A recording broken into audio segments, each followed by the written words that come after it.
How's it going, Alanna? Good. How are you, Anthony? I'm doing well. Thanks so much for coming down. Thanks for having me. First of all, I like that it's cold too. I want to, before anyone starts assuming we're not drinking here, this is non-alcoholic, and that's what we're going to talk about today. Pour Sport. And what is this? What do we have? This is non-alcoholic, actually de-alkalized wine. De-alkalized. De-alkalized, meaning that it was wine made traditionally in Spain, as you would, fermenting the grapes. And then it goes to Germany. It gets de-alkalized by vacuum distillation, so by low heat, removes the alcohol, and gets down to 0.0%. And I import it in and have been selling it in Toronto. Wow, I love it. And you were telling me that the 0.0 is important. Why? It's important because a lot of de-alkalized wines can't get it that low Yeah. and still save that same taste and have that same flavor. So the 0.0 is sort of a good factor because not everyone can have even a little trace of alcohol, Yeah. right? Like for religion reasons or health Yeah. reasons. So Or relapse reasons. or relapse reasons, of course. Yeah. The last thing I need is 0.1%. I'm not getting drunk and I'm thinking about relapsing or relapsing, right? Exactly. So We don't want that. yeah, no, and I always say this is like my motive has to be right with these. I specifically I stay away from the non-alcoholic beer just because it tastes so similar. But everything else is fair game because I just want like a refreshing drink, you know, and I don't want the hangover, and I want to still hang out and have fun with people, but I don't want to smoke meth again. Exactly. Yeah, I don't want you smoking meth again either. Yeah, you don't. And you're trust right. me. I don't want it to be triggering. So if you're in that recovery where, it could be triggering by that, because the tastes are getting so good, right? The flavors of the de-alkalized non-alc are becoming so good and tasting exactly like they would with alcohol that you don't want that to be triggering. Yeah. So, So, who are the majority of your customers, would you say? I would say, it's a mix of people that are either similar to me, like living the sober, curious lifestyle, and they don't want to drink anymore, but they want to go out and still have that experience. And then I'd say a lot of people in the health and wellness space, because more and more people are realizing, that alcohol, even if they don't have a dependency on it, is just not good, and they're not able to reach their full potential either with, their sports or fitness Yeah. goals. And they're turning to these options to be able to still be out with their friends and connect and not have to have the alcohol and feel hungover. Nice. I love that. So what's the nutritional information on this? So Do you know?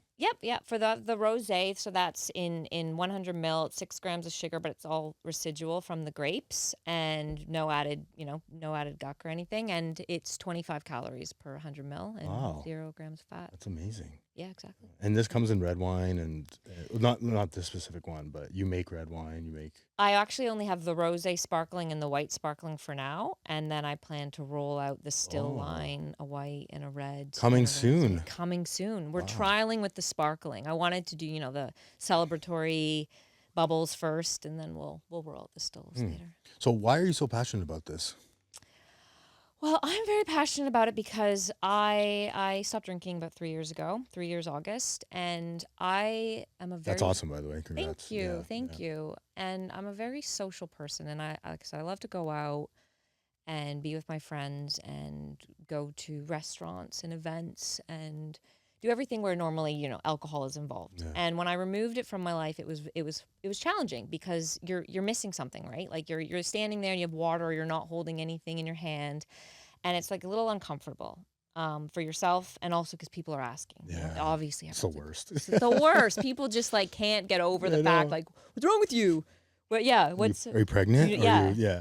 Do you have a problem, or what's going on? Exactly. Yeah. Which is crazy, right? Yeah. But that's just where society is. And I thought like that too when I drank. So Yeah. I get Well, it. I understand. That's a good point, actually. Yeah. Not to be hypocritical here. Yeah. So when I learned that the non-alc scene's coming in and there's so mmany options, there weren't many wines. And then when I tried a wine, a different one, an Italian one, it like brought me back. I was like, oh my gosh, I was sitting at a bar setting with a friend and random strangers, and I was like, oh my gosh, like this tastes so familiar. It was kind of a little bit of the placebo, but again, like you could cheers and you could chat, and it was like eye-opening. And so I thought, it was a driver to like, I got to get into the space. And the non-alc space, like to me, it's more than just a product. It's like symbolizing, again, like you can go out there and just live your best life and, again, have something in your hand, and it symbolizes that healthy well-being, to me. So it's more than just a non-alc wine. Yeah.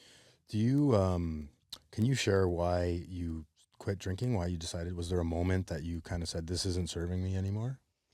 Yeah, totally. So I think it was like, 20 years of heavy drinking. Like I started young. I started at 15 and in high school and I guess you're experimenting back then, but I took everything to just excess. So, loved to just party hard and then university continued on. And then those are the more acceptable stages though, I guess party or at least more common. But unfortunately kind of dripped on a bit more into my adult life and lived in Australia, which isn't Oh great boy. for people. Yeah, I've never been, but I've heard it's crazy over there. I mean, every time Yeah. I go on vacation and I hang out with Australians, they always are the most drunk Yeah, from they what I like to see. party. It's a drinking culture there. Like it's actually interesting because it's health and wellness too, right? Because there's the beaches and they're really into fitness Surfing. but it definitely it's warm 8 months of the year, like there's patios open everywhere. So it's very easy if you're already kind of, on that kind of angle of dependent on alcohol to find that party and get yourself back into that drinking culture. So that was, 10 years of that.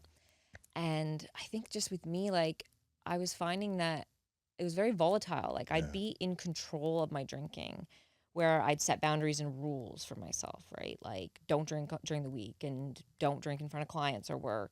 And then the weekend was just a free for all. Yeah. And then I noticed that I'd start to bend those rules more and more. Mm. And I was getting into this gray area where it was like I was making up excuses then because I was like, oh, well, I'm out with my friends or I'm out with work or I have a great life and I'm doing so well. I'm allowed to drink this Right. much. These justifications, right? So you would Exactly. break the rules and then justify it in your head. I Totally. can relate. And you're forming, those bad habits. I'm sure, like you don't even realize they're coming because Yeah. you're just doing it and you're making up excuses. And it was really gray. And then I jumped to this other phase of like, coping with something negative or really bad that was going on. And then I'd be like, well, this allows me then just to drink, to forget about it. And I'd noticed that it was getting kind of dark and it was taking control of my life, but I wasn't able to bring back that control as easily, like, and give myself breaks. So it was this tug of war between all those phases. And it just got to be like just so consuming of me. And I was like, this is not what I want for myself. Like, this isn't sustainable. I can't keep doing this for the next, like I was in my 30s at this stage and you know what hangovers like when you're Yeah. like, whew, Yeah. you're rough. And I was just like, I can't keep doing this. Like I have to somehow stop. And abstinence is like kind of the way I realized for me, like everyone's different, but I realized like I had to just remove it completely from my life, because it was consuming it and I wasn't able to reach like my full potential. Yeah. Potential. I love that word. I used to hate that word, but potential is like I don't know. I used to hear it in treatment, my first treatment center in Minnesota. Potential is like, that it's like that trigger word for alcoholics and addicts, right?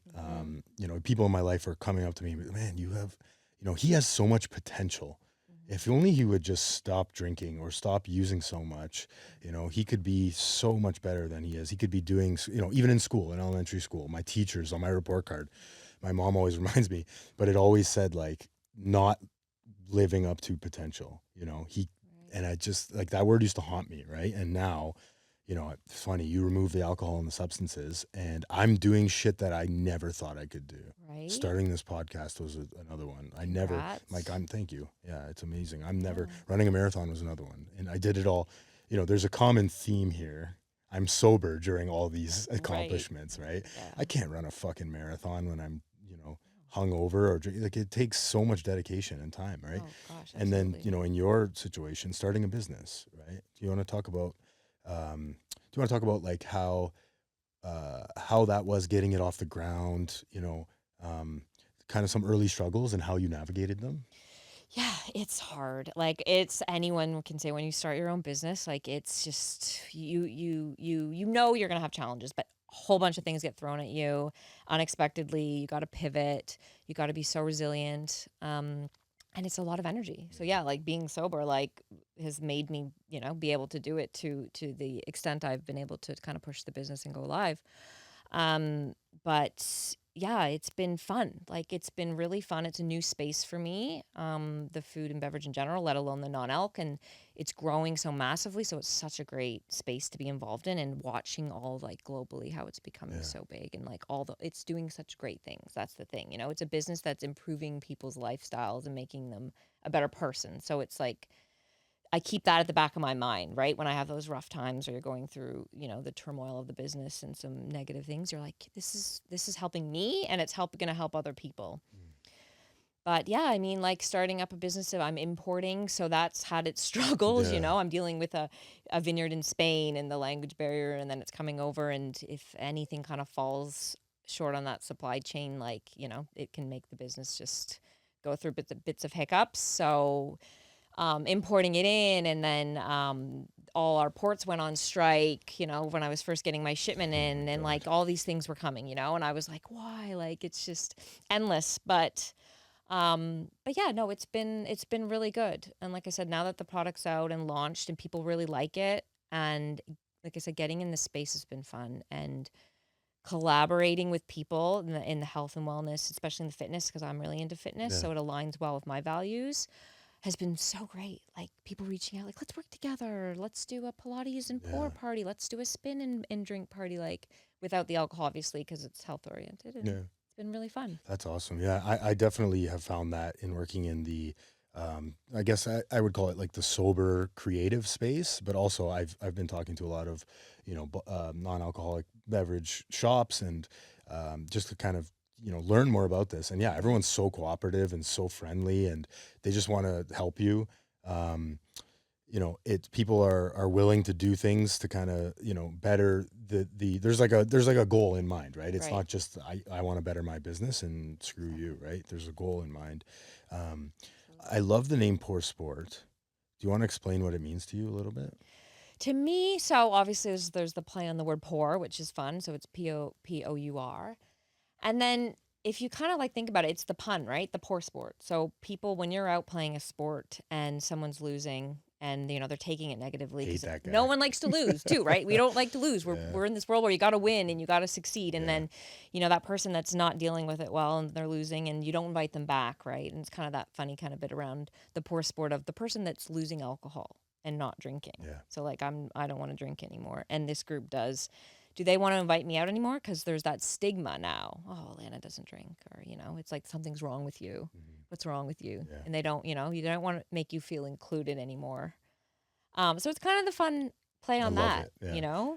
And it's the irony is you're winning because you're the one that's not drinking, and you're the one that's choosing to be confident with that choice. And, again, like, I'm not pushing sobriety on anyone. Everyone, I think, can, make their own choices. And, but for me, it serves a purpose to not drink, and I want to be proud of that choice, right? I love it. It's a great name. And with regards to the people either judging or asking you questions, it's unavoidable, right? I've Exactly. experienced it. I remember one time specifically, in probably 2016, I had about a year of sobriety, and it was one of those first times I went out to the bar with a bunch of my friends, and the waiter comes to our table. He goes around the entire table, and there's probably 8 of us, beer, beer, beer, beer. And I'm not even kidding. I was the last one, like, just of course. And I'm watching this happen, and I'm like, oh my God. I'm like seeing this happen. I'm like, this is going to be so uncomfortable. I already know, right?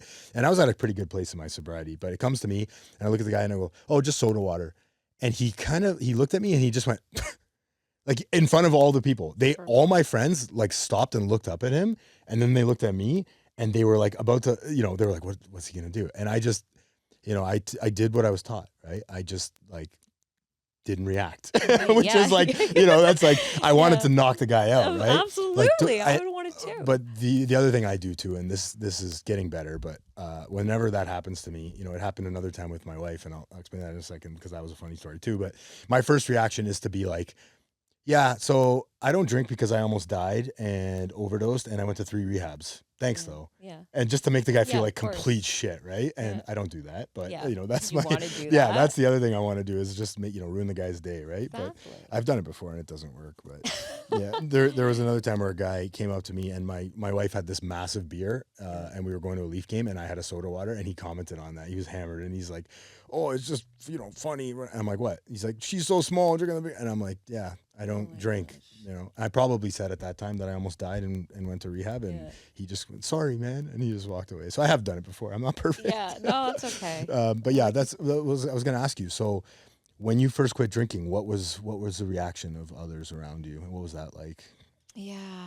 You know, quite mixed reactions, I think. Like you got some friends that were like fully supportive and just like, that's amazing, right? Like that's really great. I wish I could do that. Or like, I'm happy for you. And then you get some other people that are like, why? Like kind of like why, right? Like why can you stop? Or like nothing? You get that a lot. Yeah, Nothing? yeah, yeah. Not even a I'm like, drop. yeah. I I'm get like, that too. no, I'm like choosing to not Yeah, drink alcohol, yeah. like ever. Don't you Like know I'm all that's or it. nothing? Yeah, Yeah. I'm an all or nothing person, Come on. okay? And I am doing the nothing. I've done the all for 20 years. Go away. Like, so yeah, you get all these different reactions. But mostly supportive. Like I think, some of the people that maybe were more taking it in more of a negative perception, I think is because maybe they had a problem. That's what I was gonna say. Yeah. Right? Or have a problem. Or have a problem. You're Yeah, right. Sorry, yeah. have. And like, and it's that subconscious way, because I felt the same way where like you kind of want to bring people with you down. You're Yes. like, Yes. well, we used to drink together. Yeah.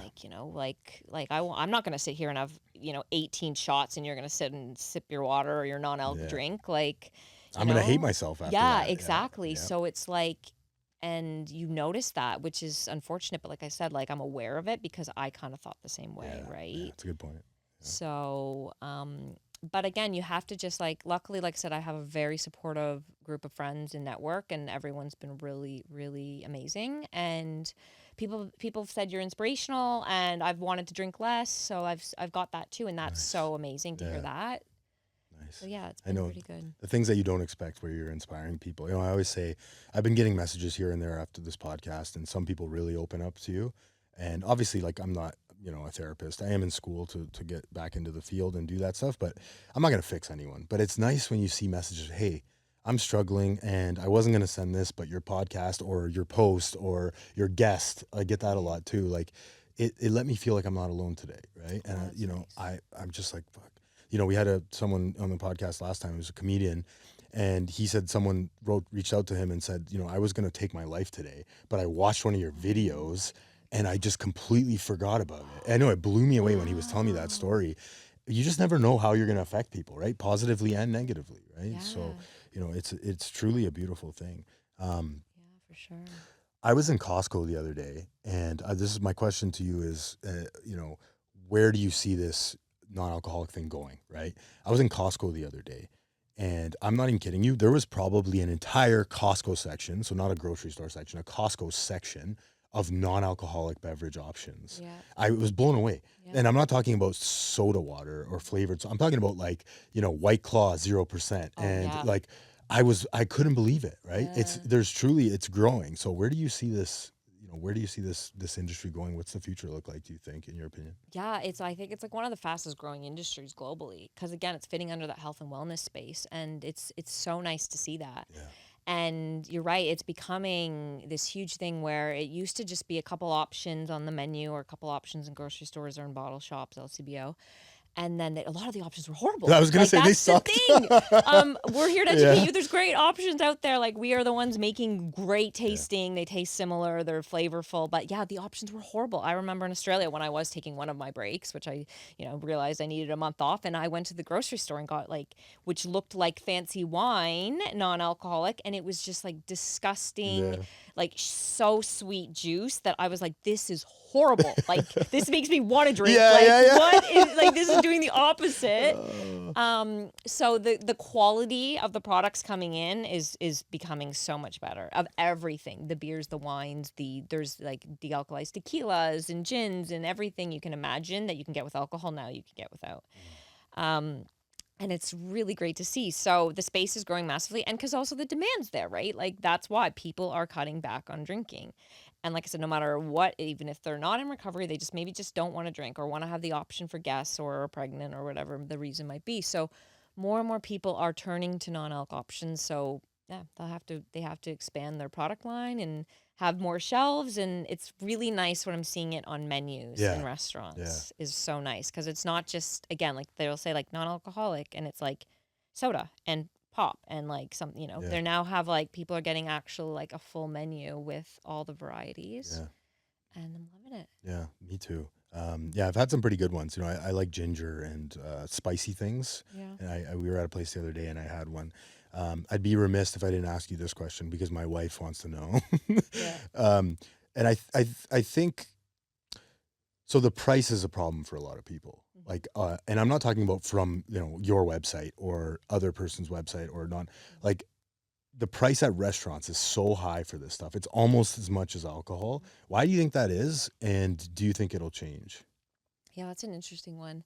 And yeah, a lot of people do question that unless you're in the space and you kind of understand Well, why, you see all the right? work and ingredients, and that's why it tastes good, right? Yeah, Because you put work into exactly. it. Well, I can speak for like the de-alkalized Yeah. beverages like mine is like they actually go through an additional step, right? So it's the same because it's made traditionally as how wine is made Mm. with alcohol, and then it goes through an additional step to get removed, and they still want to make sure the taste is, you know, still great quality and that similar feel and mouth feel and everything and flavor. So it is more steps Yeah. involved, but people don't think that because they think it's removed. Yeah. Like, why is it? How is it the same price? I didn't know that. So yeah. Yeah, so that's a little education on the de-alkalized. And then I guess maybe because, some restaurants do make them lower than alcohol and obviously that's a bit appealing, but other ones maybe aren't because they're noticing that people are going to be ordering them anyways. Mm. So, they're kind of keeping them standard with their regular wine or beer or mocktail cocktail kind of. Mhm. Everyone's sort of doing things differently. So, Awesome. And you're in some restaurants right now, right? yeah, Pour I Sports in am. some restaurants I in am. Toronto. How Yeah. many roughly, like Gosh, I right think I'm now? about 15 now. 15. Yeah. Wow. So there's 15 places in Toronto where I can buy. You can And see it what's on on the the menu? menu. Like, what's your popular item right now? Mostly the rosé, just Yeah. because it comes in this nice little mini glass size, so it's 6.7 ounces. So a lot of restaurants like that because there is the concern of wastage, right? When you open a full bottle, Oh, normally, it's because you're going to use that for full the table. bottle, but Yeah. because it's still new to the scene and not everyone's ordering a non-alcoholic wine, Yeah. it's better for this mini size because it's a single serve size. Yeah. Yeah. I don't think I've ever been to a restaurant where this would be a first if I saw a table getting a full bottle of non-alcoholic. I can't talk. Wine. Wine. Thank you. Yeah, true. You know But what? Maybe one day, maybe right? one day. It is there. It's Yeah. coming. It is Um, coming.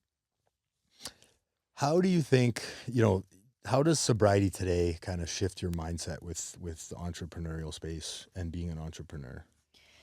I don't think I'd be one if I wasn't Yeah, sober, I to know, be plain and honest. simple, honestly. Like, Yeah. I'd probably try. Like, I've always had that, like, motivation to, like, focus my career and do something on my own and run my own business since I was really young.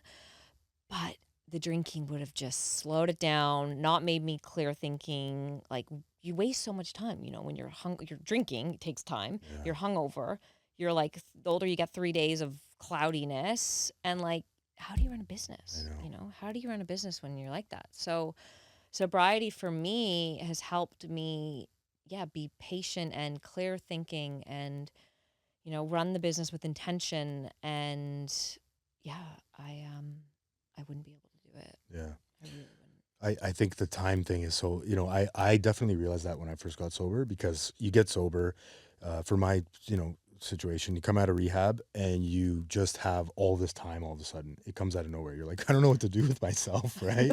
I got to get a hobby or something. That's why I'm grateful for this podcast because, it keeps me busy and it keeps me motivated, but also it keeps me around cool people like you. I like to, I said this last time, but I think success to me is, if you're working on yourself, like plain and simple, like if I'm working on myself today, I'm noticing my flaws and my opportunities. People don't like that word flaws. My character defects, people don't like that word either, but they're there. I have a lot of character defects. Yeah. Honesty is a big one. Nailed it. I have a hard time being honest and there's no reason for it. Like I'll lie about the stupidest shit just because I'm so used to it, but also I'm thinking that you're going to judge me some way or another, what sort of, I completely forgot my question. See, this happens sometimes. That's fine. Yeah. How would you say that sobriety has impacted your relationships today with other people? Yeah, I think to be honest, like they're so much more meaningful because I'm a better person, right? I'm taking care, and I care about myself more, so I care about other people inevitably more. And I think when I was drinking, like, I wasn't consistent. I think I let people down, right? Because not intentionally, again, like, I don't ever try to do that, but drinking would take over in ways that I didn't have control, and I'd have plans with people and I'd change them, or I'd not be able to go because I was hungover, and you wouldn't even want to admit that sometimes. So Yeah. it comes across like you just don't care about them, because you don't want to admit you have that problem or that you're drinking too much. So I think my friendships and my relationships with people have definitely gotten a lot better. And you do have to obviously find new groups and new friends and new networks, just inevitably, because again, like a lot of my friends that drink, I'm fine to be around them. Like I said, they're fully supportive. They don't influence me to make me drink, but you're just sometimes in different wavelengths. So Yeah. you want to then find, I don't need to hang out with a bunch of people that don't drink a drop, but like people that are doing more non-drinking activities, like healthy activities, or out, doing, I'm in high rocks training, and like I love my gym and the community there, and going for coffees and walks, and on dating, like that's a big one too. Because if you're not drinking and you're on a date and the other person drinks, like it gets a little bit Yeah. like that uncomfortableness. And I found at first, like when I started my sobriety journey, I was single, and it was so hard at first. I was like almost, I don't want to say ashamed, but I tiptoed around it. Yeah. I kept being like, I'm on a break. That lasted, 2 years. Yeah. When's the last time you had a drink? Yeah, 2 years ago. like, oh, 2 Yeah. years ago. Yeah. But now I own it. Now I love it. And if that's a problem, then that's a great way of filtering someone out, because if it's a problem that you're not drinking, you probably don't want that person in your I life. couldn't agree more. You Yeah. know? Yeah. I've been ghosted before. I'm married now, but when I was first getting sober and I started dating, Yeah. this girl, she kept asking me why I didn't drink red wine. And that's how I know that usually somebody may have a problem with me and it's not going to go as a red flag, is if they ask more than once, right? Or if they hang out on the topic. But there was multiple times, and then she just disappeared. Oh, God. And I was like, you know what, for the better. Yeah. For the better, right? And then I'll never forget this. I met my wife for the first time, and I'm always also careful about it too, because I don't like to just lead with it. Mm-hmm. I don't drink, you don't, because like it's not everything. It's not your whole It's identity. not exactly. Right? Totally. And so, you get to know the person first, and I'll never forget this. You always get a little nervous when you, like you said, when you tell somebody that you like, or you start dating. And I told her, and she just didn't even oh, okay. And then we never talked about it again until we started dating. And I was like, oh, that's kind of nice. That's nice. She clearly doesn't have a problem with it. And, now we're married for almost a year, and things are going well. But yeah, it's like, do you have any advice for somebody that's starting dating in sobriety? Because I know this is probably I think a lot of people struggle with this, right? So. Yeah, like I said, I think you gotta just understand that worry about yourself. It shouldn't matter. Like I said, if they're gonna judge you, then that's a great way to filter and think that's not the right person for you. Yeah. And I think there's also a lot of ways to meet people now in more active base, events or Run activities, clubs, right? yeah. Like, there's run clubs. Like, I actually go on runs for dates. Like, It's a great some of my idea. friends laugh at that, but I'm Yeah. like, No, I it's a went on a great idea. cold plunge for a date, like a first date. Like, Wow. you can find all those other outlets and other activities to do that don't involve sitting and having a beverage. Yeah. Or again, non-alcoholic beverages are really good for that, because they feel less awkward seeing you have something that looks so similar on the other side of the table, if it's uncomfortable for them. But yeah, I think my advice is, try and just, if own your sobriety. You don't need to, like you said, deep dive into it right up front and talk Wear a about shirt. I'm sober. yeah. But be proud of it. And if someone has a problem, they have a problem, then that person's not for you. And then try and find some other activities, because again, we're shifting. Even people that drink don't always want to go out and get drunk on their first date. You'll make a fool of yourself. You're not even, you got the beer goggles on anyways. So more people are turning towards activities to get to know people regardless. So it's kind of good. I think, it's great. I agree 100%. It's great advice. I think too, for me, what better way to find out, like, I feel like nowadays people go on dates and they're like interviews, right? It's like you want to be efficient. You're swiping left, you're swiping right. I don't know what it is anymore, what the approve or not approve is. You're swiping one way, but people want to just they want to be efficient. Like, Yeah. how many people can I see? It's like interviewing for a job, right?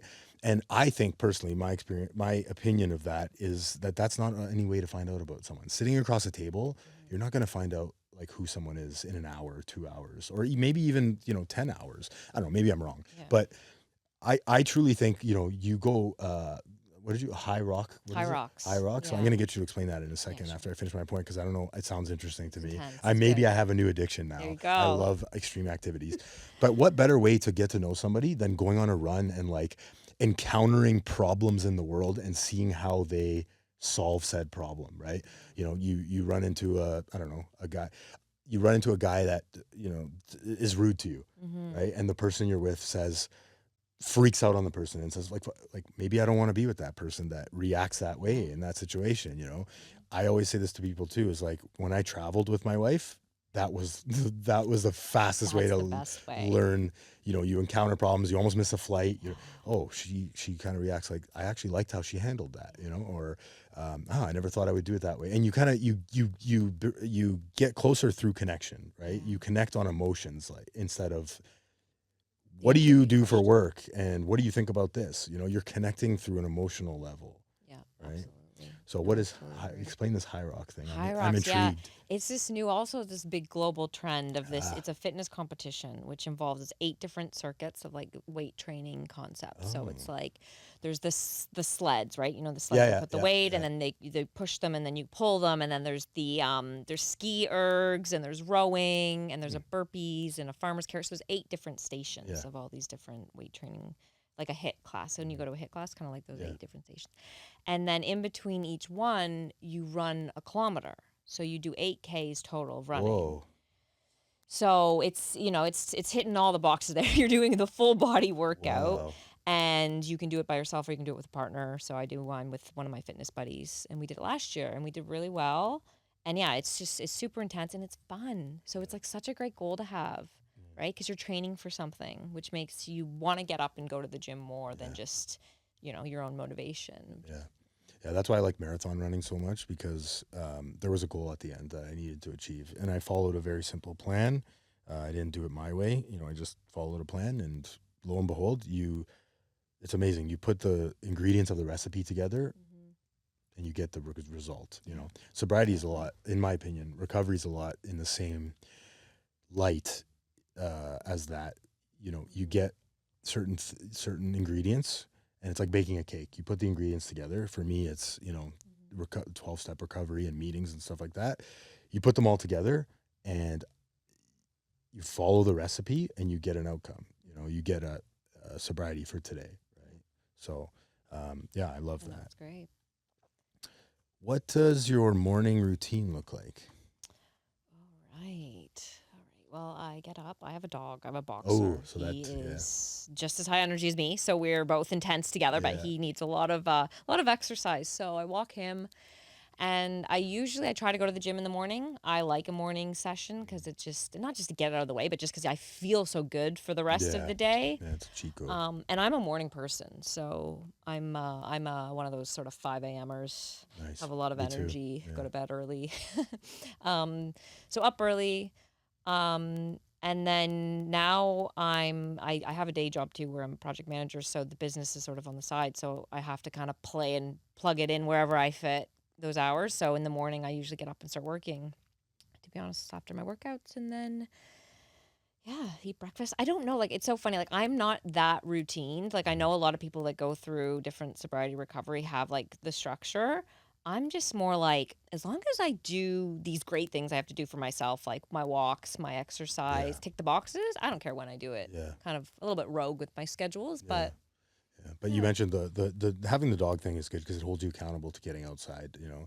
I wake up a lot of mornings and I go right to my computer, and I find that those days are usually the ones that leave me kind of feeling a little bit more empty sometimes, right? And that's why I love this podcast, because it gets me out of my head, right? And it gets me out here, and because I find that isolation for me is like isolation over a extended period of time is a guaranteed relapse for me. It's only a matter of time. Like I've proven that so many times, Because when I'm isolating, my problems just stay in here, right? And I don't kind of bounce them off people. I don't reflect on them. Um, and then all my ideas start to seem like good ideas, you know? Right. Remember that one time that drinking worked for Yeah. like 5 minutes? Yeah. It'll happen again if you just Right. drink, and then we'll get back into recovery, buddy. You know, I I always know. like the Your addict and brain, yeah, it's crazy. It's a yeah, powerful machine that tells you things that you don't, well, yeah. you don't want to hear. But I fully agree about the being in isolation. I'm the same. I'm very much love people and need to be around people, and that's helped me a lot as well. um I think it's important. I think, and that's why like community and all these like healthy different things that are coming in like the non-alc sober curious space are so fantastic, because they're trying to say, it's, is it really the alcohol that you needed, or was it the people, the connections, the like getting Social everyone together? situation, Yeah, yeah, getting yeah. someone out of their house, because I think people think like, oh, if you're not drinking it's so boring, because, or when people do dry Jan or sober Jan or whatever, they think they just sit at home all day. Well, yeah, of course, if you sit at home and do nothing all Yeah, day, it's gonna that's so suck. boring. Yeah, So February comes and you're like, let's go. yeah. Like, That would you suck if know, you drank and sat at home all day, anyways. yeah, You know. yeah, exactly. But it's all about like being able to get out there and do all those things, and be around community and like-minded great people. I think that keeps people in recovery and keeps people, it just sheds positive light on it Yeah, all. I think we're I think we were meant to be around people. You know, we weren't meant to have these phones, right? We weren't meant to be getting dopamine all day, right? Mm-hmm. We should be getting our dopamine. That's a dangerous word. I think that it's better if I get my dopamine from social situations, vibes and ambiances, right? Yep. And that's why I love what you're doing. I love this non-alcoholic thing because I think it'll connect a lot more people to situations. They have now a little bit of a helper and maybe something to kind of guide them through the tough situation that used to require alcohol for that social lubrication, right? Exactly. I don't really like that word, but It's used. it's People what know what they. I mean, it's what I was doing, right? Like I hated every time I walk into a room, and it still happens today, but it's a lot better. I would walk into rooms and I would just be like, everybody is making fun of the way I walk right now. Like that is so outrageous to think, you know what I Yeah. mean? But it's like it was true in my mind, right? Yeah. No, I know. We're hard So on ourselves. yeah, Yeah. And I think that's why a lot of people drink, right? Like people, it's, you think it's gaining that confidence, but it's really not. And the confidence, do you find like now when you're not drinking, like in your past your phases of kind of having that itch, that you're so much more confident? yeah, Like it's yeah, like the opposite yeah, almost, yeah. It's sometimes too much. Yeah. Yeah. That ego comes out, you're Yeah. not the best in the world. But you know where I really noticed it is making eye contact with people. Right. Like as simple as that. It was so hard and I still struggle. I look all over the place, but that's probably because I'm a finicky person. Right. Just, I could not look anyone in the eyes before, and you start to notice that you're like, huh, those people that like make way too much eye contact with Yeah. you. Yeah. I was at a meeting the other day, and I'd shared, and it was one of those. I don't know. Maybe you've been, maybe you haven't, but there's certain meetings where you share, and the entire room kind of thanks you, but says like how it related to them, and it's really tough Oh, sometimes because you got to right. just like next, Oh my next, gosh. going on to the Yeah. next one. And there's this one lady that I'm not kidding. She like locked onto my eyes and would not look away. And so it became like a staring contest and she was just talking and I felt so uncomfortable. I was like, look away, please look away. I was like, I can't do this anymore. And you don't want to be the first one to like look Yeah, away because then you're like, yeah. oh, she's You going to lost notice. it. She's going to notice Yeah. that I looked away, right? Oh gosh. Yeah. Oh. Sounds fun. But yeah, I mean, looking people in the eyes, Yeah. that's a big one for me. Yeah.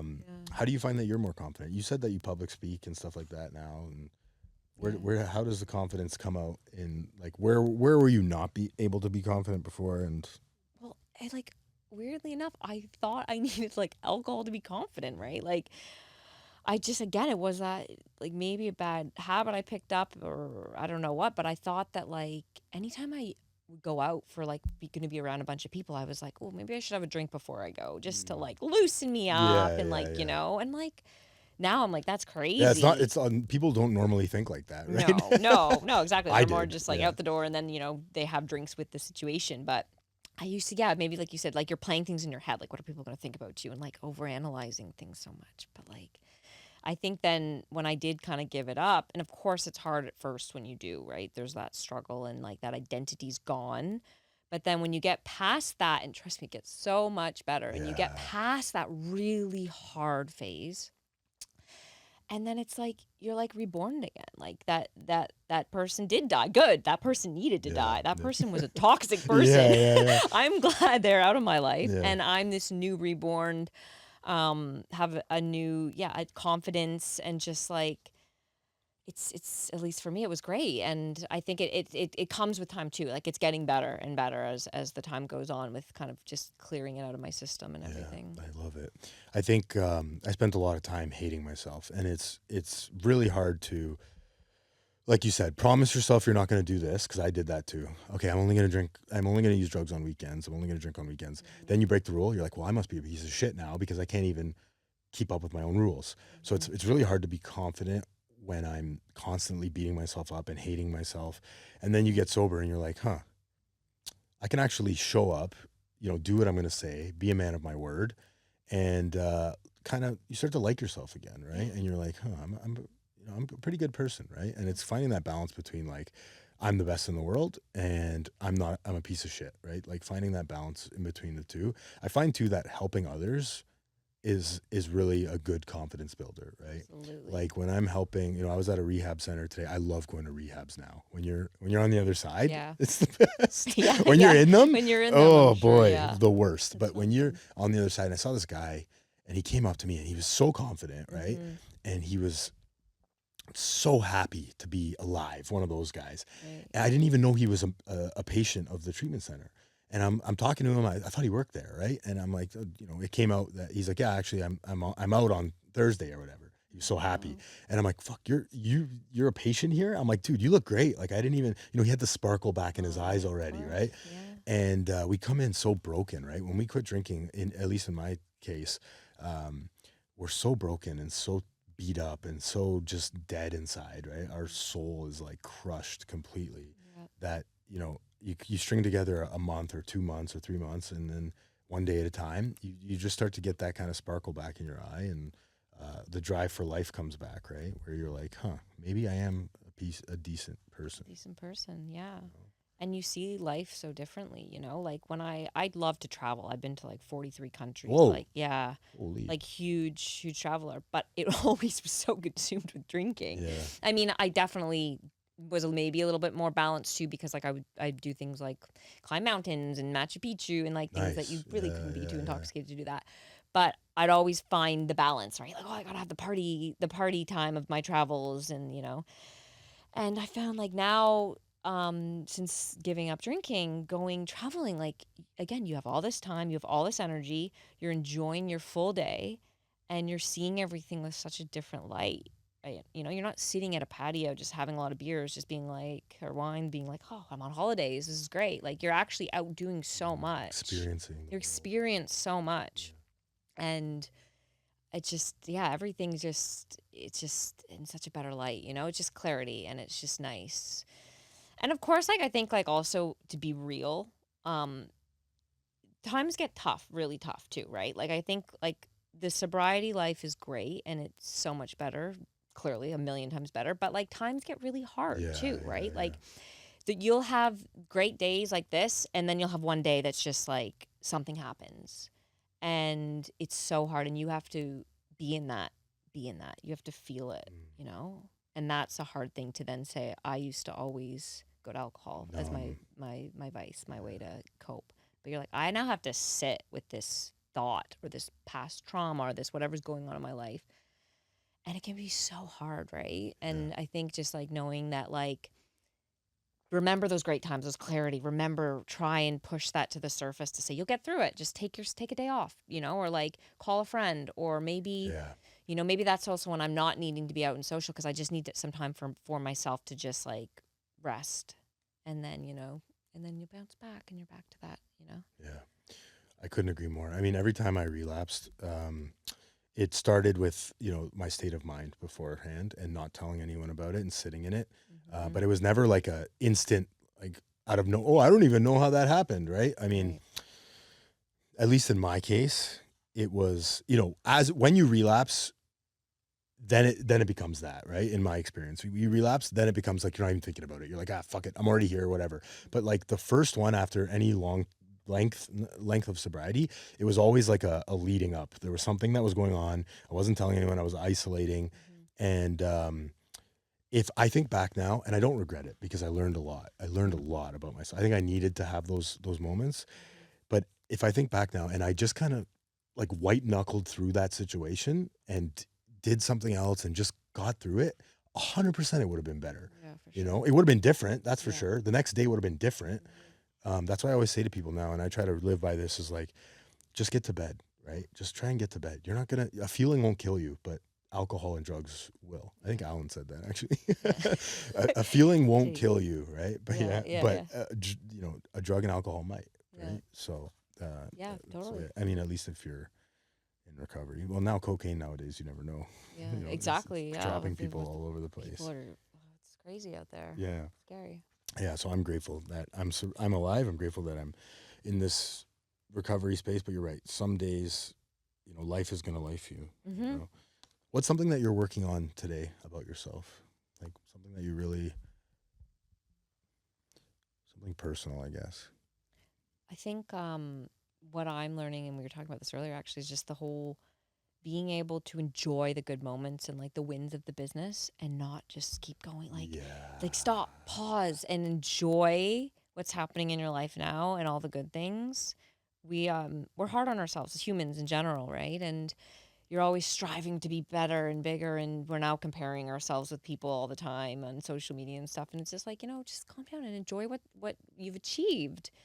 And I think with the business, I'm very hard on myself too, that I should be out doing this a million things. And I'm like, okay, just calm down, girl. Like sit down and and enjoy the wins you've got and the people you've met, and what will happen will happen. And I'm just not good at that, because I'm like, go, go, go, go, go, go, go, like all or nothing again. What's Like, here we next? go. Yeah, What's what's next? next? What's What's next? What's next? next? It's Yeah. like a little ADHD kind of monster. So Yeah.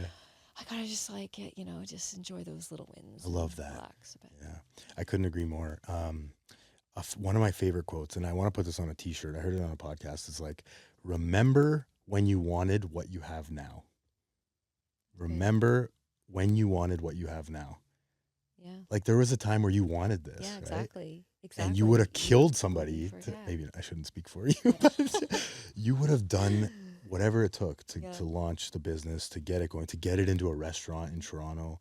Yeah. Like sometimes I think I'm just like, fuck, like remember when you wanted to start a podcast and how impossible it seemed in your mind. And now it's like, Doing it. it's like what day is it today? It's a Thursday afternoon, and it's like autopilot. It takes me 10 minutes to set this shit up. It used to take me like an hour to get this going, right? And now it's like nothing, and It's I'm just a doing it. professional studio Yeah, I too. feel- Like this is not just a basement. Like I'm not just anybody. You're doing big things here.